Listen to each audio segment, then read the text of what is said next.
అందరికీ నమస్కారం అండి. ఈరోజు నేను చేయబోతున్న వీడియో ఏంటంటే, బాబాగారి సచ్చరిత్ర పుస్తకంలో నుంచి 38వ అధ్యాయంలో నుంచి చేయబోతున్నాను. అదేంటంటే, అన్నదానం యొక్క విశిష్టత, అలాగే బాబాగారు వంట చేసే పాత్రలు. దీని గురించి ఈరోజు వీడియో చేయబోతున్నానండి.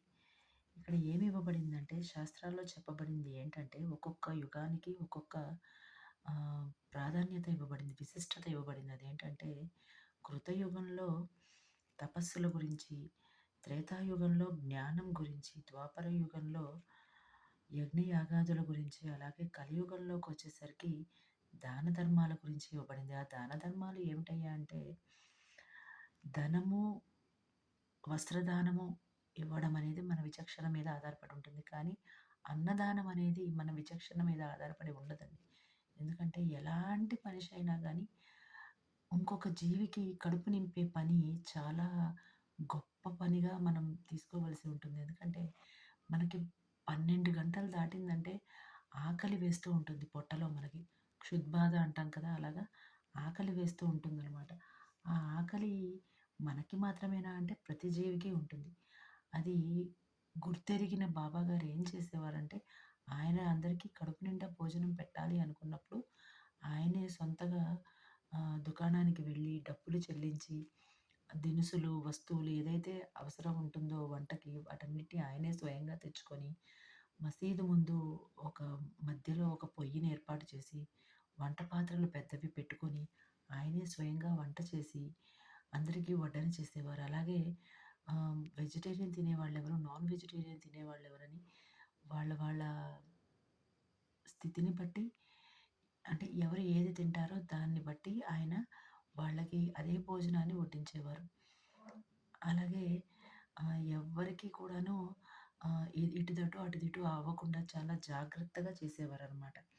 అలాగే మనం కూడా మనిషి ఎవరైతే మనం భోజనం చేసే సమయానికి వస్తారో వాళ్ళని అతిథి, అభ్యాగతి ఎవ్వరైనా కావచ్చు.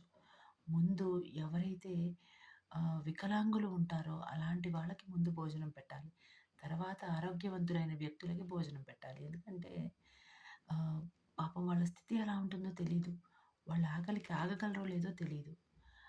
అటువంటప్పుడు ముందు వాళ్ళకే పెట్టాలి. లేదా మన బంధువర్గానికి ముందు పెట్టేసి, బయట వాళ్ళకి తర్వాత పెడుతూ ఉంటాం. కానీ కాదు.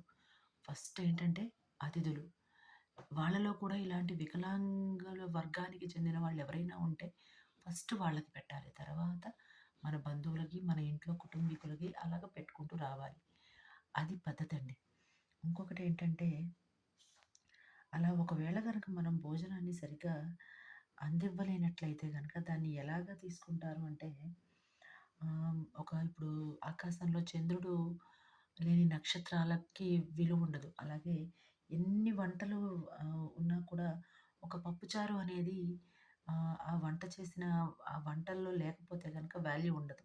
అలాగా ఇప్పుడు ఒక కుంకుమ బొట్టు లేని ఆడవాళ్ళలాగా లేదంటే ఆహ్, భక్తి లేని భజన ఉంటుంది కదా! అట్లాగా అట్లాంటివి ఆహ్, అలాగా ఉంటుందనమాట. మనం భోజనాన్ని ఫస్ట్ ఎవరికి పెట్టాలి అంటే ఎవరైతే దాన్ని అర్హులు ఉంటారో, అర్హత కలిగిన వాళ్ళు, అసలైన అవసరం ఎవరికుంటుందో వాళ్ళకి పెట్టాలి ఫస్ట్.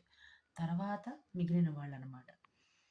అట్లాగా బాబాగారు తారతమ్యం లేకుండా అందరికీ పెట్టేవాళ్ళు. ఎవరైతే అర్హులు ఉండేవాళ్ళో, ఆకలితో వచ్చిన వాళ్ళు ఎవరైతే ఉండేవాళ్ళో, అలాంటి వాళ్ళని బాగా చూసేవారు. బాగా చూసి బాగా పెట్టేవాళ్ళు. ఇకపోతే బాబాగారి వంట పాత్రలు అని చెప్పినట్టయితే గనక, ఆయన దగ్గర 2 పాత్రలు ఉండేవటండి. అది ఒకటి పెద్ద పాత్ర. 100 మందికి వంట చేయగలిగిన పాత్ర ఒకటుండేదట. ఇంకొకటి 50 మందికి మాత్రమే సరిపోయే వంట చేయగలిగిన పాత్ర ఒకటుండేదట. అది చిన్న పాత్రట. ఇక్కడ ఆ పాత్రల గురించి ఇవ్వబడిందండి. ఒక్కొక్కప్పుడు నాన్ వెజ్‌తో కూడిన పలావ్ చేసేవారట. ఒక్కొక్కప్పుడు పప్పుచారు అలా చేసేవారట. ఇంకొకప్పుడు జొన్నల్ని నీటిలో ఉడికించి దానిలో మజ్జిగ కలిపి అలా కూడా చేసేవారట. ఈ రోజుకి ఇంతేనండి. నమస్కారం.